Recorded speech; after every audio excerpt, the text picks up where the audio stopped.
اس رات انہوں نے میرے سارے زخموں پر پالے رکھ دیے تھے۔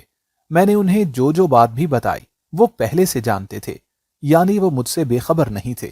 وہ بس اس بات کا انتظار کر رہے تھے کہ کبھی میں پہل کروں اور اپنے دل کی باتیں ان کے سامنے کروں۔ جب شادی ہوئی تو میری چچی نے پہلے ہی کہا تھا کہ لڑکی میں بہت نخرہ ہے، اس لیے میری ساس نے شاہد کے دماغ میں بھی یہ بات ڈالی کہ اگر تم اس سے محبت سے پیش آؤ گے تو یہ سر پر چڑھے گی اور ایک دن تمہیں چھوڑ کر بھاگ جائے گی۔ اس لیے شاہد بھی مجھ سے کھچے کھچے رہتے تھے۔ آج پہلی دفعہ اصل معنوں میں ہم دونوں ایک دوسرے کو سمجھے تھے۔ میں نے انہیں بتایا کہ مجھے ایسا کوئی بھی عمل نہیں کرنا، کیونکہ مجھے اس عامل کی باتوں پر یقین نہیں ہے۔ ہمیں اللہ پر یقین رکھنا ہے۔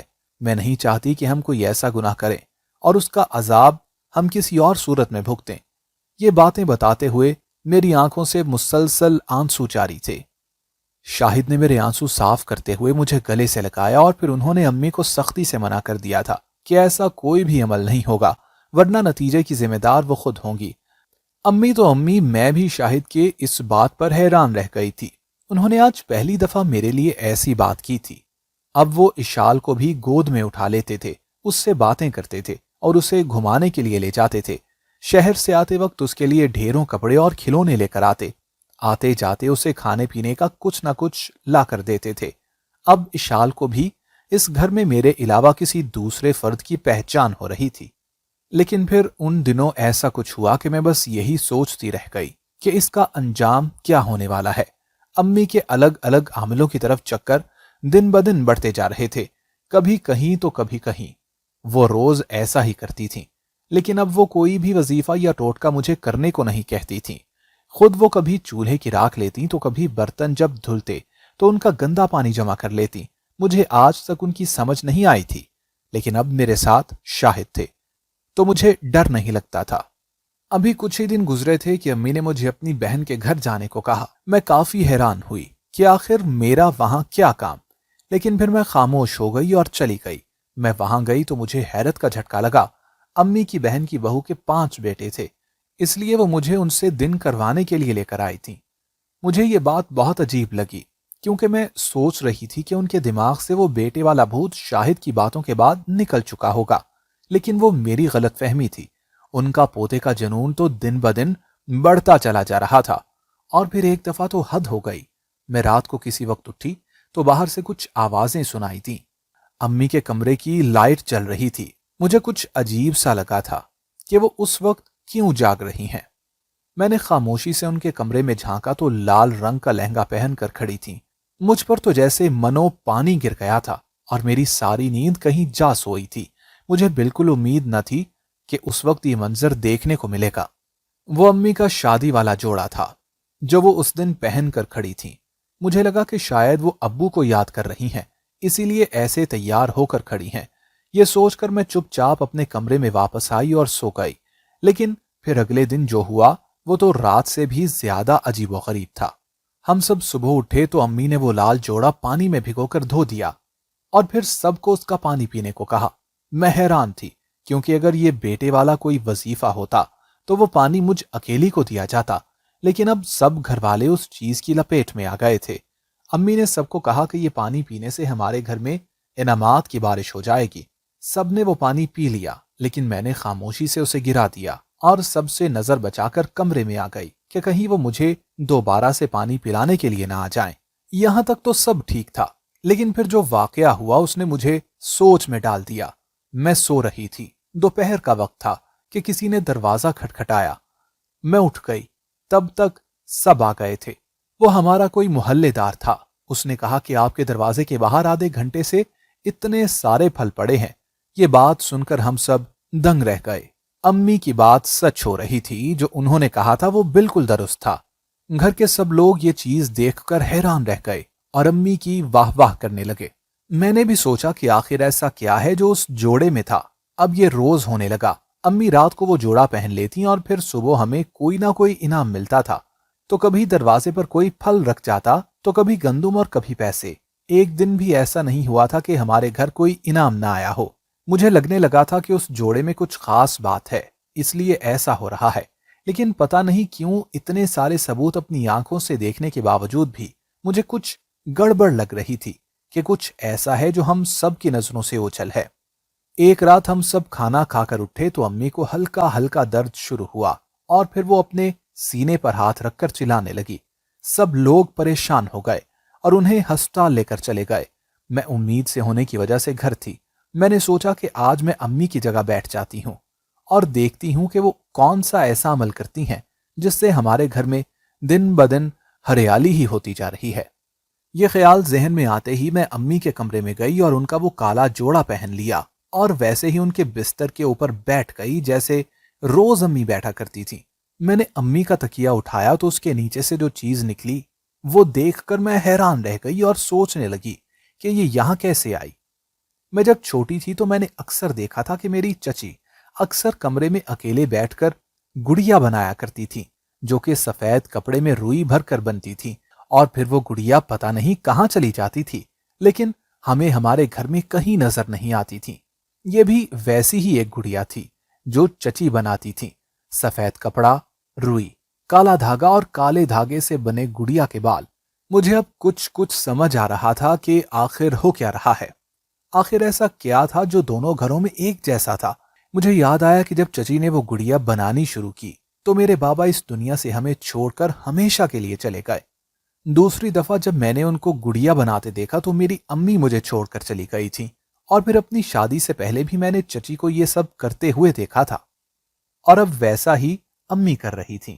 اب میرے ذہن میں بہت کچھ آنے لگا تھا۔ میں نے اسلام آباد اپنے چاچو کو فون کیا اور ان سے اپنی امی کا نمبر لیا۔ وہ حیران تو ہوئے لیکن نمبر دے دیا۔ میں نے امی کو فون کیا اور ان سے پوچھا کہ آخر ایسا کیا ہوا تھا کہ وہ کبھی مڑ کر واپس نہیں آئی اور ایسے مجھے چھوڑ کر چلی گئیں۔ اگر جانا ہی تھا تو مجھے ساتھ لے کر جاتی، یا پھر کبھی کبھی آخر ملنے ہی آتی رہتی۔ اور اس وقت امی نے اپنی چپ کا روزہ توڑا اور وہ حقیقت بتانا شروع کی جس سے میں بالکل انجان تھی۔ امی نے بتایا کہ میرے بابا کا کاروبار ہمیشہ سے چاچو سے بہت اچھا تھا، کیونکہ ابا بہت محنتی تھے اور ہمیشہ دیانت اور ایمانداری سے کام کیا کرتے تھے، اس لیے ان کا کاروبار دن دگنی رات چوگنی ترقی کر رہا تھا۔ سب اچھا تھا۔ ایک دم ابا کی صحت گرنے لگی اور پھر ان پر دھوکہ دہی کے الزامات لگنے لگے۔ ایک دن امی نے دیکھا کہ چچی کالے دھاگے سے گڑیا بنا کر اس میں سوئیاں لگا کر چھپا دیتی ہیں۔ امی نے پتہ کیا تو معلوم ہوا کہ یہ تو کالا علم تھا جو وہ کر رہی تھی۔ اس بات کا جب ابا کو پتہ آیا تو ابا کو یقین ہی نہ ہوا کہ ان کی بھاوج ایسا بھی کچھ کر سکتی ہیں۔ لیکن پھر ایک دن انہوں نے اپنے ہاتھوں سے چچی کو گڑیا دفن کرتے ہوئے دیکھ لیا، اور اس دن جب وہ دفتر گئے تو پھر ایسا دل کا دورہ پڑا کہ وہ کبھی واپس نہ آ سکے۔ انہیں ان کا یقین اور محبت لے ڈوبی تھی۔ اس کے بعد امی نے جب میری حفاظت کرنا شروع کی اور ساتھ رہنا شروع کیا تو تب بھی چچی کے یہ تعویذ شروع ہو گئے، اور پھر نانی آ کر امی کو لے گئیں۔ امی نے چاچی سے بہت لڑائی کی تھی کہ اس کالے علم کی وجہ سے ایک دن وہ اپنے خاندان کو تباہ کر دیں گی، لیکن انہوں نے ایک نہ سنی اور بہت گندے گندے الزامات لگائے، اور اس دن امی مزید برداشت نہ کر سکیں اور چلی گئیں۔ میں نے ساری بات خاموشی سے سنی اور پھر امی سے معافی مانگی تھی کہ میں آج تک ان کو کوستی رہی اور برا بھلا کہتی رہی۔ امی نے مجھے معاف کر دیا تھا اور پھر سب اچھا ہو گیا۔ چند ہی دنوں میں نے ایک پیارے سے بیٹے کو جنم دیا۔ تب میری ساس بہت خوش ہوئیں اور انہوں نے کہا کہ دیکھا میرے وظیفے کام کر گئے، لیکن میں جانتی تھی کہ ان کے وظیفے نہیں بلکہ اللہ کی مرضی کی وجہ سے ہوا تھا۔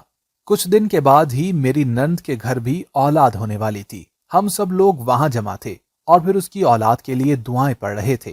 امی بہت پرسکون تھیں۔ انہوں نے کہا کہ اب تو کسی وظیفے کی بھی ضرورت نہیں ہے کیونکہ یہ ان کی بیٹی ہے، اس کے خون میں پہلے بیٹا پیدا کرنا ہی ہے۔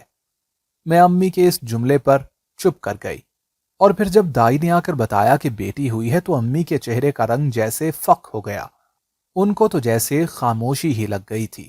ہوا یہ کہ میں نے چوری سے وہ گڑیا جو انہوں نے میرے لیے بنائی تھی اپنی نند کی الماری میں رکھ دی، اور جب امی نے وہ دیکھا تو وہ اونچی اونچی آواز میں چیخنے لگی کہ ہائے میری بیٹی پر کسی نے کالا جادو کروا دیا۔ انہوں نے ساری حقیقت خود کھول دی کہ وہ یہ میرے لیے لے کر آئی تھیں، ان کی بیٹی کے کمرے میں کیسے آ گئی۔ تب میں نے بتانا شروع کیا کہ ایسا کچھ نہیں تھا، کہ گڑیا تو میں نے آج رکھی ہے کیونکہ میں سب کو سچ بتانا چاہتی تھی۔ میری بات سن کر وہ شرمندہ ہو گئیں اور بتایا کہ تمہاری چچی نے مجھے یہ طریقہ بتایا تھا کہ جس کا کام روکنا ہو اس کے نام کی گڑیا بنا کر اسے دفن کر دو۔ میں یہی کرتی تھی، اور پھر سب کا دھیان اس طرف سے بالکل ہٹ جائے اس لیے اپنا لہنگا پہن کر اس کا پانی سب کو پلاتی تھی۔ وہ پھل بھی میں خود ہی رکھواتی تھی تاکہ میں کالا جادو کر سکوں اور کسی کو پتہ بھی نہ چل سکے۔ امی کی یہ باتیں سن کر شاہد غصے میں آ گئے اور مجھے لے کر چلے گئے۔ آج ہم الگ گھر میں رہ رہے ہیں۔ امی مجھ سے اب تک معافیاں مانگتی ہیں۔ میری چچی کی دونوں بیٹیاں اب تک کنواری ہیں۔ چاچو کی وفات ہو چکی اور سارا کاروبار ختم ہو گیا۔ وہ بھی کئی دفعہ میرے پیروں میں گر کر معافی مانگ چکی ہیں، لیکن میں خاموشی سے انہیں کوئی بھی جواب دیے بغیر اپنی الگ دنیا بسائے بیٹھی ہوں۔ بالکل درست کیا نا میں نے؟ ہماری ویڈیو اگر آپ کو پسند آئی ہے تو ضرور لائک کیجیے، اپنی رائے دینا چاہیں تو کمنٹس کیجیے، اچھی لگے تو شیئر کیجیے۔ اس کے ساتھ ساتھ اگر آپ نے ہمارا چینل سبسکرائب نہیں کیا تو ضرور کیجیے اور بیل آئیکن پر لازمی کلک کیجیے تاکہ ہماری ہر آنے والی ویڈیو آپ تک بر وقت پہنچ سکے۔